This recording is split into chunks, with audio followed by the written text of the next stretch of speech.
ಮುಂದೆ ಹಾಕ್ಬಿಟ್ರಿ, ನಾವು ಹೊರಟೋದ್ರಿ. ಇವತ್ತು ಕರ್ನಾಟಕದಲ್ಲಿ ಕಾನೂನು ಸುವ್ಯವಸ್ಥೆ ಎಷ್ಟು ಹದಗೆಟ್ಟಿದೆ ಅನ್ನೋದಕ್ಕೆ ವೆಂಟಮೂರಿ ಮಹಿಳೆಯ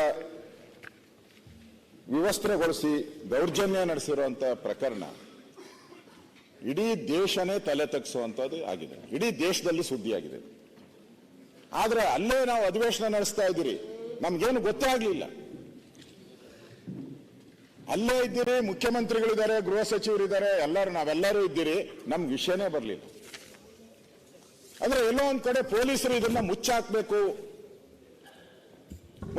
ಅನ್ನೋ ಪ್ರಯತ್ನವನ್ನ ಮಾಡ್ತಾ ಇದ್ದಾರೆ ಅಂತ ನನ್ಗನ್ಸ್ತಾ ಇದೆ. ನನಗೆ ಇದ್ರ ಬಗ್ಗೆ ಎಷ್ಟು ಗೌರವಾನ್ವಿತ ನ್ಯಾಯಾಲಯ ಚೀಫ್ ಜಸ್ಟಿಸ್ ವರಾಳೆ ಅವರು ಈ ಮಾಧ್ಯಮದಲ್ಲಿ ಬಂದಂತ ವರದಿಯನ್ನ ಗಮನಿಸಿ ಒಂದು ರೀತಿ ಭಾವೋದ್ಯಕ್ಕೆ ಒಳಗಾಗಿ ಜಸ್ಟಿಸ್ ಕೃಷ್ಣ ದೀಕ್ಷಿತ್ ಅವರು ತಮ್ಮ ಅಂಕಣದಲ್ಲಿ ಬರೆದಿದ್ದಾರೆ, ನಾವೇನು 21ನೇ ಶತಮಾನದಲ್ಲಿದ್ದೇವೋ ಅಥವಾ ಈ 17ನೇ ಶತಮಾನದಲ್ಲಿದ್ದೇವೋ, ಇದು ದುರ್ಯೋಧನ ದುಶ್ಯಾಸನರ ಕಾಲನೋ ಅನ್ನೋ ಮಾತನ್ನ ಹೈಕೋರ್ಟ್ ಅಲ್ಲಿ ಹೇಳಿದ್ದಾರೆ. ಅಂದ್ರೆ ಈ ಘಟನೆ ನಡೀತಾ ಇದ್ರು ಕೂಡ, ನಾವು ವಿಧಾನಸಭೆ ಅಧಿವೇಶನ ನಡೀತಾ ಇದ್ರು ಕೂಡ ನಮ್ಗೇನು ಗೊತ್ತಾಗದಂಗೆ ಹೆಂಗ್ ಮುಚ್ಚಿಟ್ರು ಪೊಲೀಸರು. ಅವರ ಚಾಕ್ಯಚಕ್ಯತೆಗೆ ನಾವು ಅವ್ರಿಗೆ ಅವಾರ್ಡ್ ಕೊಡ್ಬೇಕು. ಇಡೀ ದೇಶ ಕೋರ್ಟ್ಗೆ ಹೋಗಿದೆ, ನಮ್ಗೆ ಗೊತ್ತಾಗ್ಲೇ ಇಲ್ಲ. ಅಧಿವೇಶನದಲ್ಲಿ ಚರ್ಚೆನೂ ಆಗ್ಲಿಲ್ಲ ಇದು. ಆಮೇಲೆ 3 ದಿನ ನಾವು ಅಧಿವೇಶನ ಮುಗಿದು ಬರಬೇಕಾದ್ರೆ ಆಮೇಲೆ ಸುದ್ದಿ ಎಲ್ಲ ಬಂತು. ಪೊಲೀಸರು ಎಷ್ಟು ನೀಟಾಗಿ ಮುಚ್ಚಾಕಿದ್ರು. ಇಲ್ಲ, ಕೊಡ್ಲಿಲ್ಲಲ್ಲ, ಮಾಡಿದ್ರೆ ಕೊಡ್ಲಿಲ್ಲ, ನಮಗೆ ಅವಕಾಶ ಬರಲಿಲ್ಲ. ಅದು ಒಂದೇ ಸಮುದಾಯಕ್ಕೆ ಸೇರಿದಂತ ಜನ ಇವರು. ಅವ್ರ ಮನೆ ಹುಡುಗ ಆ ಮನೆ ಹುಡುಗಿ ಲವ್ ಮ್ಯಾರೇಜ್ ಮಾಡಿ ರಾತ್ರಿ ಓಡೋಗ್ಬಿಟ್ಟಿದ್ದಾರೆ. ಆ ಓಡೋದ್ಮೇಲೆ ಯಾರು ಬಲಾಢ್ಯ ಇದ್ದ ಕುಟುಂಬ, ಆ ಕುಟುಂಬದವರು ರಾತ್ರಿ ಅವ್ರ ಮನೆಗೆ ನುಗ್ತಾರೆ. ಅದು ಎಸ್.ಟಿ ಸಮುದಾಯಕ್ಕೆ ಸೇರಿದಂತ ಒಂದು ಕುಟುಂಬ. ಅದು ನುಗ್ಗಿ ಗಂಡನ್ಗೆ ಹೊಡೆದು ಹೆಂಡತಿ ತಾಲಿನೆಲ್ಲ ಕಿತ್ತಾಕಿ, ನಾನು ಆ ಪದನ ಹೇಳಕ್ಕಾಗಲ್ಲ, ಯಾಕಂದ್ರೆ ನಾನು ಪೊಲೀಸ್ ಸ್ಟೇಷನ್ಗೆ ಹೋದಾಗ ಅಲ್ಲಿನ ಎಸ್.ಪಿನ ಒಬ್ಬರನ್ನೇ ಕೂತರಿಸಿ ನಾನು ಕೇಳಿದೆ ಏನೇನು ನಡೀತು ಅಂತ ಹೇಳಿದೆ. ಅವನು ಹೇಳಿದ್ದ ಘಟನೆನ ನಾನು ಇಲ್ಲಿ ಹೇಳಕ್ಕಾಗಲ್ಲ. ಅರ್ಧ ಬಟ್ಟೆಗಳನ್ನ ತೆಗೆದಾಕ್ಬಿಟ್ಟಿರ್ತಾರೆ ಅಲ್ಲಿ, ಮನೆ ಒಳಗಡೆನೆ ಅರ್ಧ ಬಟ್ಟೆ ತೆಗೆದಾಕಿರ್ತಾರೆ. ಅಲ್ಲಿಂದ ಎಳ್ಕೊಂಡ್ಬರ್ತಾರೆ, ರಾತ್ರಿ ಎಳ್ಕೊಂಡು ಬಂದು ಕಂಬ ಕಟ್ಟಾಕಕ್ ಮುಂಚೆ ಪೂರ್ತಿ ಆ ಮಹಿಳೆಯ ಮೇಲೆ ಒಂದೇ ಒಂದು ವಸ್ತ್ರನೂ ಇಲ್ಲದ ರೀತಿ ಕಂಬು ಕಟ್ಟಿ ಅವಮಾನ ಮಾಡೋ ರೀತಿ ಆ ಮಹಿಳೆ ಯಾವ ರೀತಿಯಲ್ಲಿ ಬದುಕಬೇಕು ಅರ್ಥ ಮಾಡ್ಕೊಬೇಕು ಅಧ್ಯಕ್ಷರೇ. ಕಟ್ಟಾಕಿ ಸುಮಾರು ಅರ್ಧ ಗಂಟೆ 1 ಗಂಟೆ ಕಾಲ ಹೊಡೆದಿದ್ದಾರೆ, ಇಡೀ ಹಳ್ಳಿ ಜನ ನೋಡೋ ರೀತಿ.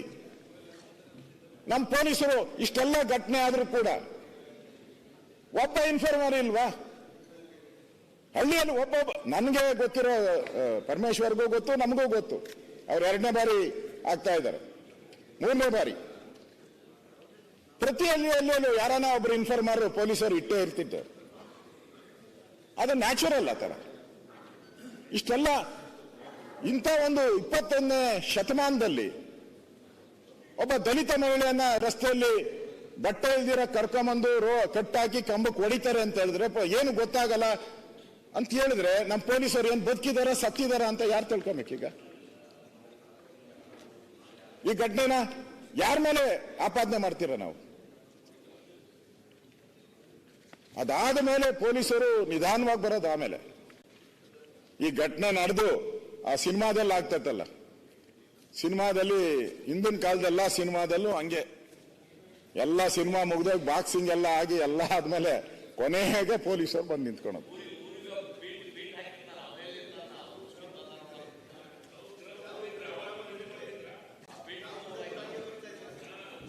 ಮಣಿಪುರನು ಹಂಗೆ ಆಗಿದ್ದಲ್ಲ. ನಾಗೇಂದ್ರ ಮಾತಾಡಲಿ, ಹೇಳಿ ಏನ್ ಹೇಳಿ. ಅದಕ್ಕೆ ನಾನು ಹೇಳಿದೆ, ನಾನು ನೀವು ಅಲ್ಲಲ್ಲ ಒಂದ್ ನಿಮಿಷ, ನಾನು ಗೃಹ ಮಂತ್ರಿ, ಅವ್ರು 3 ಸರಿ ಅಂತ ಹೇಳಿದೆ. ನೀವೆಲ್ಲೋ ಇದ್ರೆ ಯಾವ್ದೋ ಜ್ಞಾನದಾಗ ಇದ್ದೀರಿ, ಬೆಳಗ್ಗೆ ಬೇಗ ಎಬ್ಬರಿಸ್ಬಿಡ್ತಾರೆ, ಎದ್ದು ಬರಲ್ಲ, ನೀವು ಇವಾಗ ಬಂದಿದ್ದೀರಾ? ಇಲಾಖೆಗೆ ಏನೋ ಅನುದಾನ ಸಿಕ್ಕಿಲ್ಲ ಅಂತ ಏನೋ ಕೋಪ ಮಾಡ್ಕೊಂಡು ಯಾರು ಅವಾಗ ನೀವಿದ್ರಲ್ಲ ವಿರೋಧ ಪಕ್ಷ ಇದ್ದಾಗ, ನೀವು ವಿರೋಧ ಪಕ್ಷ ಇದ್ದಾಗ, ನಾ ಏನ್ ಕ್ರಮ ತೆಗೆದುಕೊಳ್ಬೇಕು ತಗೊಂಡಿದ್ದೀರಿ. ಈ ತರ ಘಟನೆ ಆದಾಗ ಏನೇನ್ ಆಗಿದೆಯೋ ನೋಡಿ, ರೆಕಾರ್ಡ್ಸ್ ತೆಗೆದು.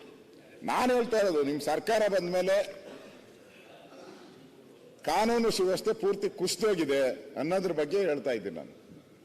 ಇದೊಂದೇ ಅಲ್ಲ, ಇನ್ನೂ 10 ಇವತ್ತು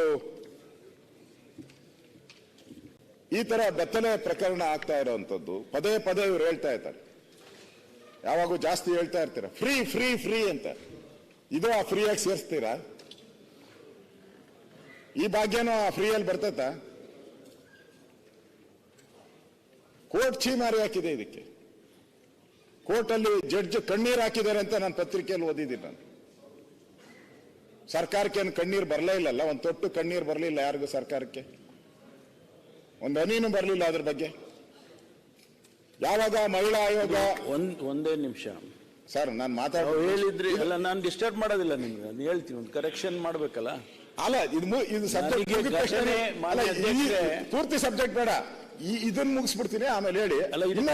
ಕ್ಲಾರಿಫಿಕೇಶನ್ ಕೊಟ್ಬೋಣ, ಯಾಕೆಂದ್ರೆ ಸತ್ಯಕ್ಕೆ ದೂರವಾಗಿರೋ ಮಾತುಗಳು ಹೇಳ್ತಾ ಇದ್ದೀರಾ, ಅದಕ್ಕೋಸ್ಕರ ನಾನು ಸ್ವಲ್ಪ ಕರೆಕ್ಷನ್ ಮಾಡೋಣ ಅಂತ ಅಷ್ಟೇ. ನಾನು ಮಾನ್ಯ ಅಧ್ಯಕ್ಷರೇ, ಹಿಂದಿನ ರಾತ್ರಿ ಆ ಘಟನೆ ಆದ ತಕ್ಷಣ ನನಗೆ ಬೆಳಿಗ್ಗೆ ಮೆಸೇಜ್ ಬರುತ್ತೆ. ಬೆಳಿಗ್ಗೆ ತಕ್ಷಣ ನಾನೇ ಆ ಗ್ರಾಮಕ್ಕೆ ಹೋಗಿದ್ದೇನೆ. ಅಷ್ಟುವರೆಗಾಗಲೇ ನಮ್ಮ ಪೊಲೀಸ್ನವರು ಅವ್ರನ್ನ ರಾತ್ರಿನೇನೆ ಅವರಿಗೆ ಕರೆ ಬಂದು ತಕ್ಷಣ ಅವ್ರು ಹೋಗಿ ಅವ್ರನ್ನ ರೆಸ್ಕ್ಯೂ ಮಾಡಿ ಕರ್ಕೊಂಡು ಬಂದು ಆಸ್ಪತ್ರೆಗೆ ಸೇರಿಸಿ ಏನು ಕ್ರಮ ತಗೋಬೇಕು. ತಕ್ಷಣ 6 ಜನನ ಅರೆಸ್ಟ್ ಮಾಡಿದ್ದಾರೆ, ಅವತ್ತೇ ರಾತ್ರಿನೇ ಅರೆಸ್ಟ್ ಮಾಡಿದ್ದಾರೆ. ಆಮೇಲೆ ಕೆಲವರು ಓಡೋಗಿದ್ರು, ಅವ್ರನ್ನ ನೆಕ್ಸ್ಟ್ ಡೇ 24 ಗಂಟೆ ಒಳಗೆ ಅರೆಸ್ಟ್ ಮಾಡಿದ್ರು. ನಾನು ಅಲ್ಲಿ ಬೆಳಗ್ಗೆ 9 ಗಂಟೆಗೆ ನಾನು ಹೋಗಿದ್ದೇನೆ. ಹೋಗಿ ಆ ಊರಿನಲ್ಲಿ ಆ ಮನೆಗೆ ಹೋಗಿ ಮತ್ತು ಅಲ್ಲಿ ಎಲ್ಲ ಹೋಗಿ ಆ ಹೆಣ್ಮಗಳನ್ನ ಆಸ್ಪತ್ರೆಗೆ ಭೇಟಿ ಮಾಡಿ ಅವರಿಗೆ ಸಾಂತ್ವನ ಹೇಳಿ ಧೈರ್ಯ ಕೊಟ್ಟು ನಾವಿದ್ದೇವೆ ಅಂತ ಹೇಳಿ ಎಲ್ಲ ಬಂದಿದ್ದೇನೆ.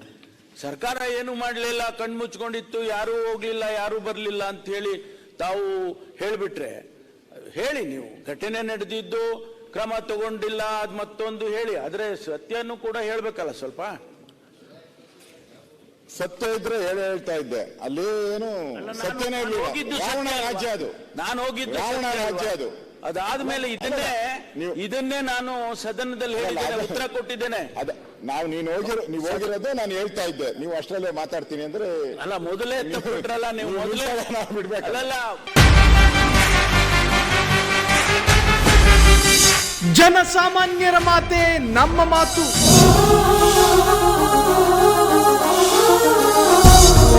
ಜನಸಾಮಾನ್ಯರ ದಾರಿಯೇ ನಮ್ಮ ದಾರಿ.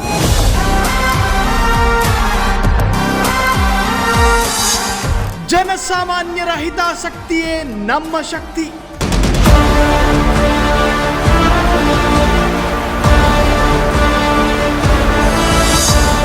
ಫ್ರೀಡಂ ಟಿವಿ ಶೀಘ್ರದಲ್ಲೇ ನಿಮ್ಮ ಮನೆಗೆ.